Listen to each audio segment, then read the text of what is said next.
our prime ministers met with Sir Keir on that visit where he met with the king, and they've since corresponded and been in touch since. So that's that is, I think, now water under the bridge, because one of the things our prime minister wants to do is to have closer relationship with Europe as we try to diversify our relationship with the United States, on which there is very high dependence, but a recognition that we probably may not be able to depend on the Americans either for trade or for security. Indeed, so we need to look to our original allies. The King will arrive in Canada on Monday for a 24-hour trip to the capital, Ottawa, in which he'll open a session of the Canadian Parliament, the first time a monarch has done so since 1957.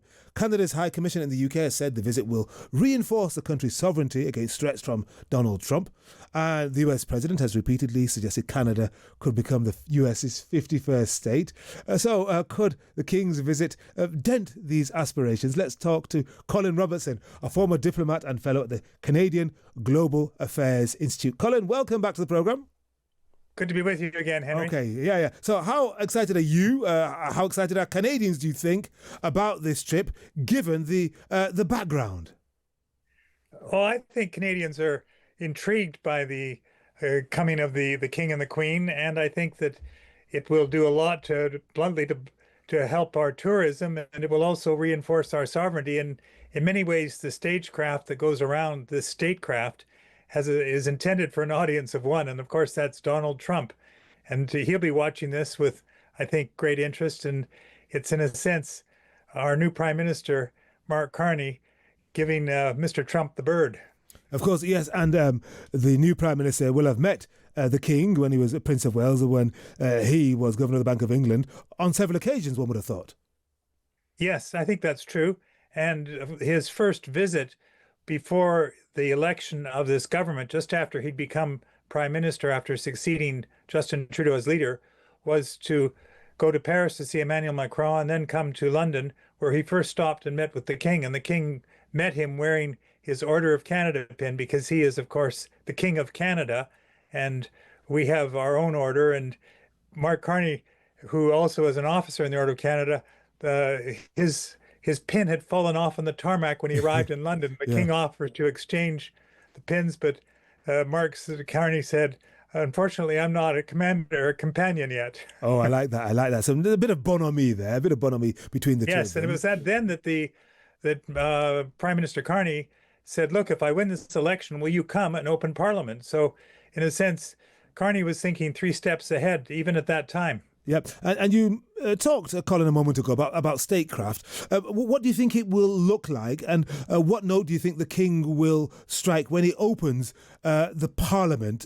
Because, of course, yes, as you said, there's an audience of one, Donald Trump, but there's also an audience of 40 or so million. That's the people of Canada who own the country, as Mark Carney told the president in the Oval Office. How far do you think he will?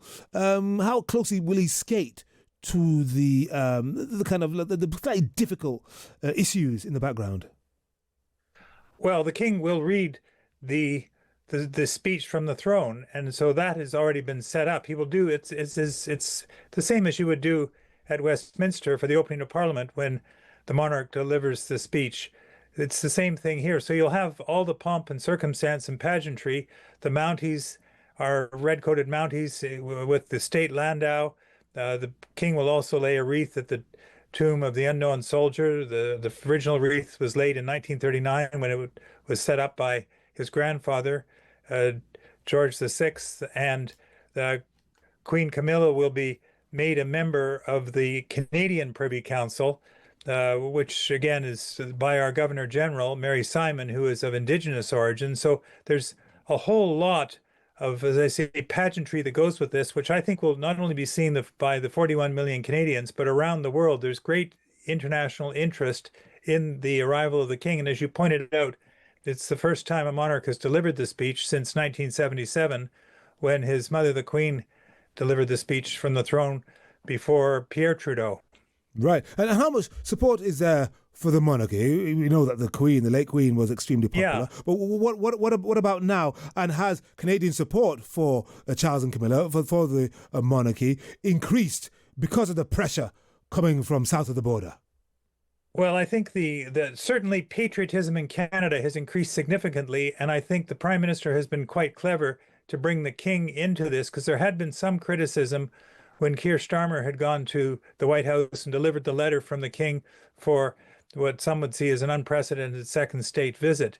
And there was a feeling that uh, Sir Keir perhaps could have been a bit more generous towards Canada when the president was dissing Canadian sovereignty. Yeah, But I think that's been since fixed. And as we know, Canada is part of the coalition of the willing that Sir Keir and Emmanuel Macron have set up. Our prime ministers met with Sir Keir on that visit where he met with the king, and they've since corresponded and been in touch since. So that's that is, I think, now water under the bridge because one of the things our prime minister wants to do is to have closer relationship with Europe as we try to diversify our relationship with the United States, on which there is very high dependence, but a recognition that we probably may not be able to depend on the Americans either for trade or for security. So indeed, we and need to things are look to our clearly, original allies. yeah, things are clearly changing. Colin, thank you very much indeed. Colin Robertson, former diplomat, now fellow at the Canadian Global Affairs Institute. It's Henry Boyd. Sorry to keep you waiting. All right. And that new approach animates the mandate letter that I shared with all members of our ministry at the end of our meeting. It reflects a unified mission. This one letter outlines the core priorities of Canada's new government, reflecting the mandate that Canadians have given to us. In particular, the government is charged to build the strongest economy in the G7, an economy that works for everyone. We're to bring down the cost of living for Canadian families, to keep our country secure and our communities safe, to develop a new economic and security relationship with the United States, and to build new partnerships with reliable allies around the world. At Wilson House at Meech Lake. And while we were there as a team... The ambassador also said that there haven't been formal talks on the Golden Dome. Should Canada take part in that project, and how much would you be willing to spend on that? Okay, well, I'm not going to put a price tag on the second part of your question. I think I'll say the following about the situation with air defense or ballistic missile defense, intercontinental ballistic missile defense, broader defense against, including potential missiles that in the not too distant future could come from space. I mean, these are some of the threats that our nation faces. We take those threats seriously. We take our responsibilities as a government seriously, as I just said. It's one of the reasons why we made the commitment back in March for the over-the-horizon radar, the first phase of the over-horizon radar system, and that was an independent decision that we took. We are conscious that we have an ability, if we so choose, to complete the Golden Dome with investments and partnership. And it's something that we are looking at and something that has been discussed at a high level, but not sure one negotiates on this. These are military decisions. Safe. To develop a new economic and security relationship with the United States. Did you speak to U.S. Vice President J.D. Vance this weekend about putting that statement out with the UK and France against Israel expanding its military operations in Gaza? And was the U.S. supportive of you releasing this statement? I advised the Vice President that we probably were going to say something. I didn't ask, it was a one-way conversation. I advised the Vice President of that. La responsabilité de faire preuve de leadership, d'apporter the purpose of the statement, the intention of the clear language is not just of ourselves, but of France, of the United Kingdom, many other countries, is that Israel ensures that adequate humanitarian aid gets to the population there, many of whom are on the brink of starvation.